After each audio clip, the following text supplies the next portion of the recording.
Om Swastiastu. Perkenalkan, kami dari kelompok 2, belajar dan pembelajaran dari kelas 2C. Pada kesempatan kali ini, kami akan membawakan materi presentasi yaitu hakikat hasil belajar. Sebelum itu, kami akan perkenalkan diri kami masing-masing terlebih dahulu. Dimulai dari saya. Perkenalkan, nama saya Niputu Verlia Pratnini Putri Swarsa dengan NIM 20130111024 dan dilanjutkan oleh Cindy. Perkenalkan, nama saya Niwayan Cindi Widya Puspitarini dengan NIM 20130111012, dilanjutkan oleh Cecil. Perkenalkan, nama saya Cecilia Maristella Berupranginangin dengan NIM 20130111023. Baik, untuk yang pertama saya akan membawakan materi pengertian hasil belajar secara umum. Hasil belajar terbentuk dari dua kata, yaitu hasil dan belajar. Hasil merupakan sesuatu yang diadakan oleh usaha, bisa juga pendapatan, perolehan, atau buah. Belajar adalah perubahan tingkah laku atau tanggapan yang disebabkan oleh pengalaman. Dan yang dimaksud dengan hasil belajar itu sendiri ialah hasil maksimum yang telah dicapai oleh siswa setelah mengalami proses belajar mengajar dalam mempelajari materi pelajaran tertentu. Selanjutnya, pengertian hasil belajar menurut para ahli. Yang pertama, menurut Dimyati dan Mucitno. Menurut mereka, nilai yang diperoleh oleh siswa menjadi acuan untuk melihat penguasaan siswa dalam menerima materi pelajaran. Menurut mereka juga, hasil belajar adalah tingkat keberhasilan yang diperoleh oleh siswa. Menurut Arikunto, hasil belajar adalah hasil setelah mengalami proses belajar, di mana tingkah laku itu tampak dalam bentuk perbuatan yang dapat diamati dan diukur. Selanjutnya ada menurut Jamarah. Hasil belajar pada hakikatnya adalah perubahan. Di sini, perubahan yang terjadi di dalam diri seseorang setelah berakhirnya melakukan aktivitas dalam belajar.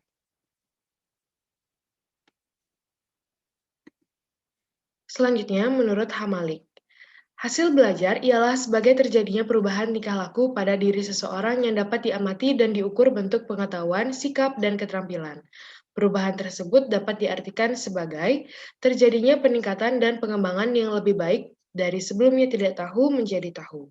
Selanjutnya, menurut Mulyasa, hasil belajar ialah hasil belajar siswa secara keseluruhan yang menjadi indikator kompetensi dan derajat perubahan perilaku yang bersangkutan. Kompetensi yang harus dikuasai siswa perlu dinyatakan sedemikian rupa, agar dapat dinilai sebagai wujud hasil belajar siswa yang mengacu pada pengalaman langsung. Selanjutnya akan dilanjutkan oleh Cindy.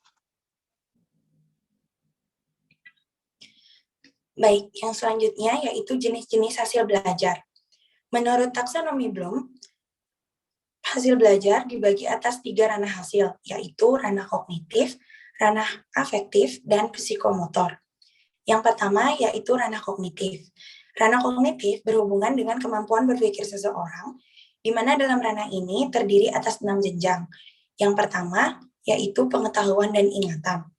Jenjang ini mencakup kemampuan seseorang dalam mengingat semua jenis informasi yang diterimanya. Selanjutnya yaitu pemahaman. Pada jenjang ini, informasi yang diterima tidak disimpan begitu saja, melainkan diolah lebih lanjut menjadi sesuatu yang lebih tinggi kedudukannya. Yang selanjutnya ada aplikasi, di mana aplikasi merupakan kemampuan menggunakan sesuatu dalam situasi tertentu.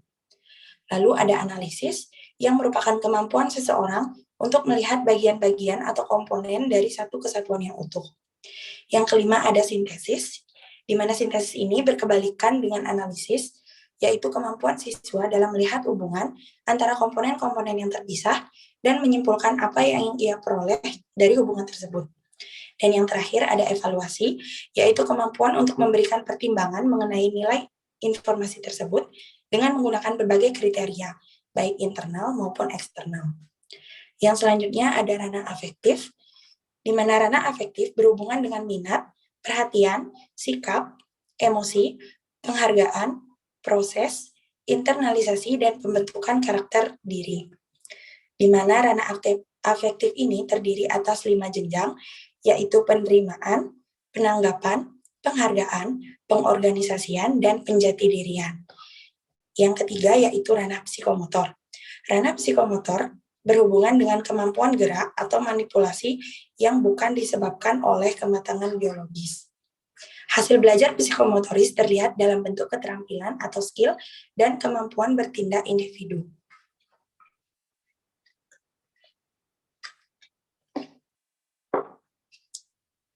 Selanjutnya, ada faktor-faktor yang mempengaruhi hasil belajar.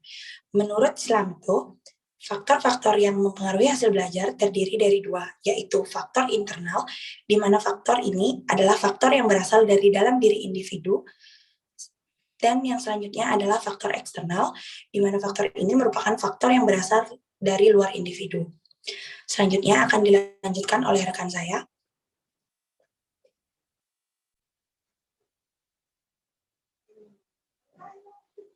Selanjutnya, saya akan membahas faktor-faktor yang mempengaruhi hasil belajar.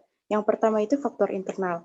Faktor internal terbagi menjadi 3. Yang pertama ada faktor jasmani.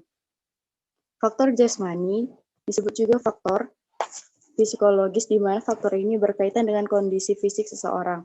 Hal yang sangat diperhatikan dalam faktor ini adalah kondisi kesehatan. Yang kedua ada faktor kelelahan.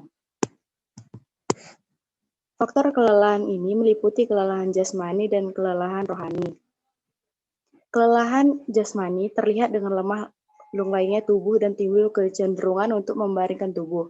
Sedangkan kelelahan rohani dapat dilihat dengan adanya kelesuan dan kebosanan, sehingga minat dan dorongan untuk menghasilkan sesuatu hilang. Dan yang ketiga itu ada faktor psikologis. Faktor psikologis merupakan keadaan psikologis seseorang. 7 yang dapat mempengaruhi proses belajar yaitu yang pertama, integritas siswa. Inteligensi atau kecerdasan merupakan faktor psikologis yang paling penting dalam proses belajar siswa, karena itu menentukan kualitas belajar siswa. Yang kedua, motivasi. Motivasi menjadi hal penting dalam memberikan keefektifan kegiatan belajar, karena dapat mendorong seseorang untuk melakukan sesuatu, salah satunya dorongan untuk belajar.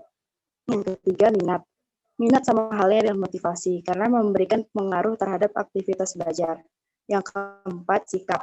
Sikap adalah gejala internal berupa kecenderungan untuk bereaksi dan merespon dengan cara yang relatif terhadap objek, orang, peristiwa, dan sebagainya.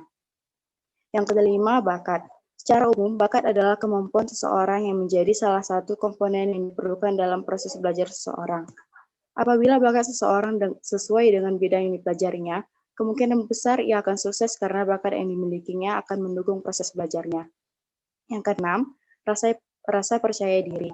Rasa percaya diri dapat timbul berkat adanya pengakuan dari lingkungan. Bila rasa percaya diri seseorang rendah, maka dikhawatirkan seseorang tersebut akan menjadi takut untuk belajar.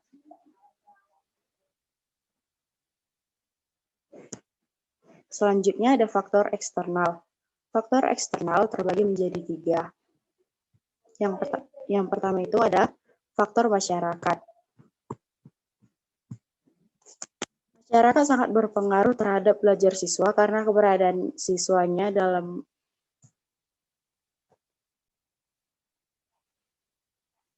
Selanjutnya, faktor eksternal. Faktor eksternal terbagi menjadi 3. Yang pertama, faktor masyarakat.